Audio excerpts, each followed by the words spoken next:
Are you ready to give up gas on your chainsaw? Find out if the Ryobi's fit for you in just a moment. I'm Tim Johnson. You're watching Shop Tool Reviews. This is the Ryobi 18-inch 40-volt HP chainsaw. Now this is part of their HP lineup in their outdoor power equipment, which is their 40-volt platform. They've also got a slew of 18-volt HP tools as well. We've covered a bunch of those on the channel the past couple of months, but today we're talking about the RY40508, and again, it's their 18-inch chainsaw. Now, as I mentioned, powered by the 40-volt, and in this case, a 5 amp hour battery. Comes with the kit, also comes with the charger, so you get the chainsaw, the charger, the battery, and the case for $329. Now, that's a pretty good deal when you look at not having to buy gas and oil. So out of the package, you can use the saw. Now, how well does it do? Well, we don't know that yet. Actually, we do, as you can see the dust all over the chain.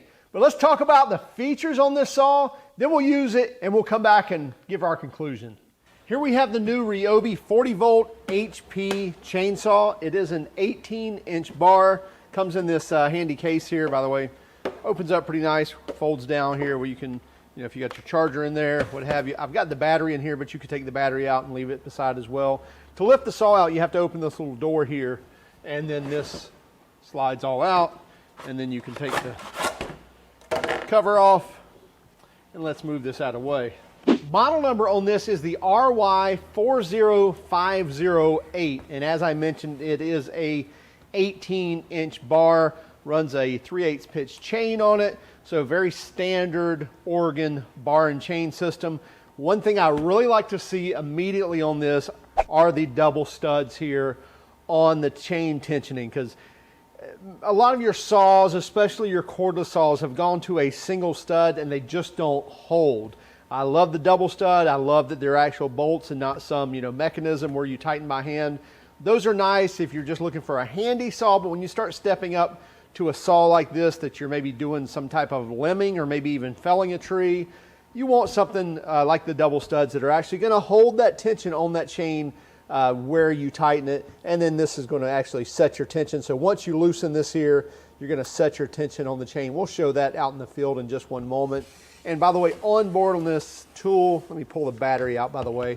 By the way, the kit comes with a 5 amp hour battery and the charger as well. So everything you saw me pull out of the box, chainsaw, chain, bar, 5 amp hour 40-volt battery, and the charger all come in the kit. Talking about the bar and chain, here's your scrunch back here.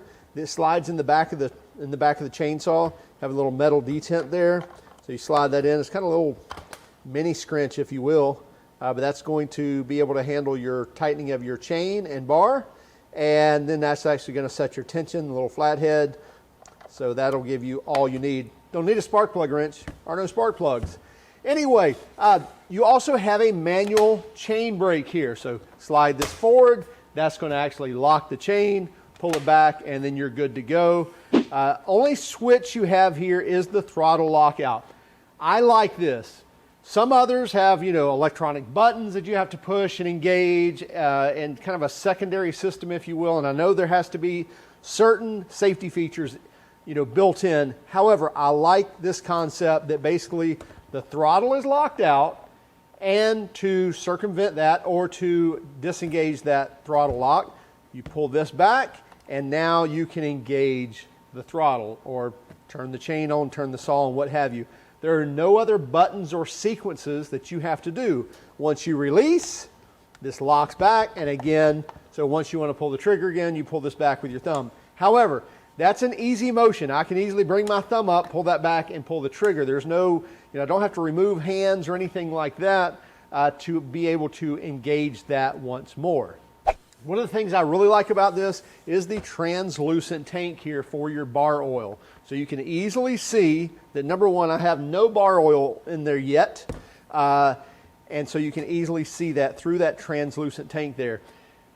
One of the things I'm not crazy about are the plastic, what I would call bucking spikes. There's several names that people go by that call these. I call them bucking spikes. I like to see a metal bucking spike there. I just do. These plastic ones seem to wear out. However, These plastic ones are much more pronounced than on typical cordless saws. A lot of times you'll just see kind of a, a plastic ripple there in the plastic, or little bitty bumps or something like that. But I do like to use those bucking spikes, especially in a saw when you're getting into 18 inches, when you're actually cutting some limbs off, things like that. I like to dig in there, use that as leverage, and really, dig in with your cut.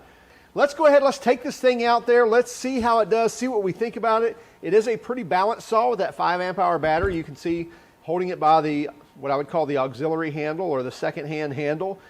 Very balanced there right in the middle. So that's nice to see when you're holding it this way. It's not nose heavy, it's not tail heavy.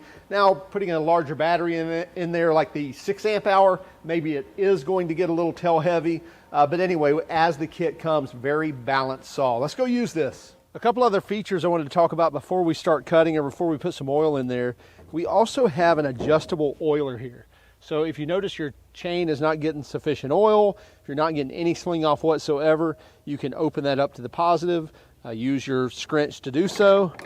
Just go in there and open that up. Or if you notice that you're not getting any residual, any oil residual, then you definitely need to open it up. Or like I said, if you're getting too much, then you can close it down. So you have an adjustable oiler on this cordless chainsaw, which is nice. Not many cordless chainsaws have that capability. Go ahead and put some oil in here. And we've already got oil over everything before we even get started. So as I mentioned, you can see the oil level right there through that translucent tank there. Close this down. And we see right here our oil level just by a quick glance. We don't have to lay it sideways, open the cap or anything else. And by the way, that's my mess up for that oil right there.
Okay, a couple of notes after using it to cut several limbs actually, from big to small. Works really, really well. That's definitely aided by that narrow kerf chain. Seems to have decent power. I can stop the blade. I'll show you here real quick. So I can, by the way, the bucking spikes work very well for plastic bucking spikes for sure. I can definitely get it to grab, but once I do, I can get it to stop. Now all I have to do is let back off the trigger and get back on it again, but of course I have to grab the safety lock there and pull that back.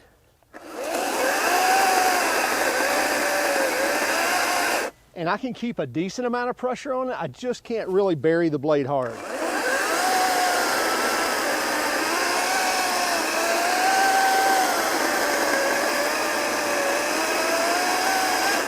And even my undercut cuts work really well as well.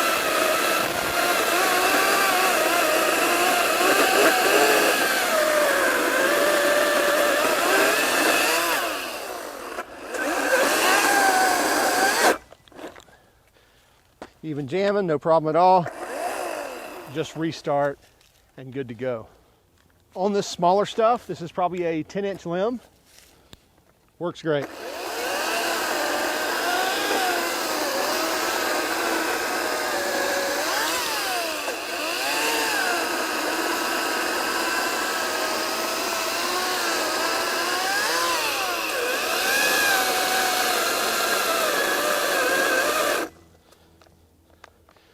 Okay, I have spent the battery.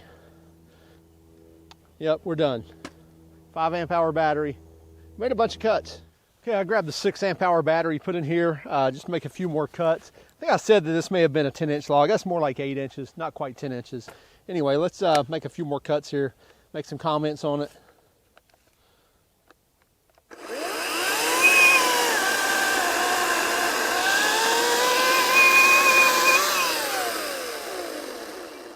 As I mentioned, if I really want to bury this chain, I can stop it.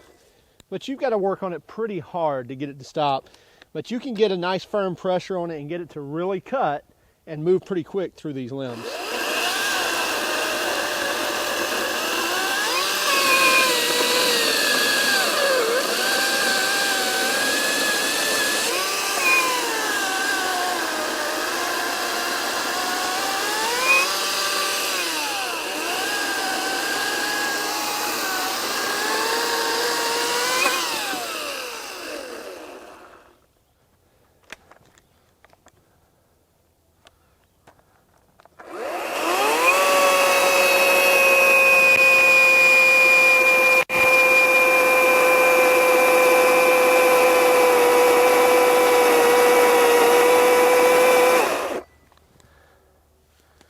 Okay, after making not only 30, 40, 50 cuts, let's pull the battery out here and pull our scrunch. Open up, see what we got.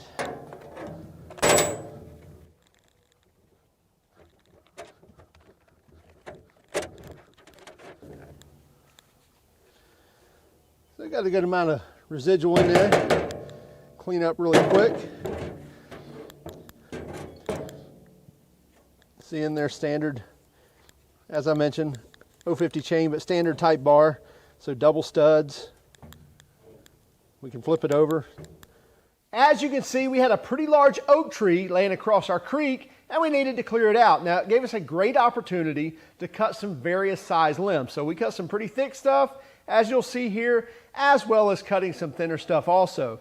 Now, out of the box, we were pretty impressed with the Ryobi. There were a couple of things that lacked as far as some pro features, but we were able to get by with really no problem whatsoever.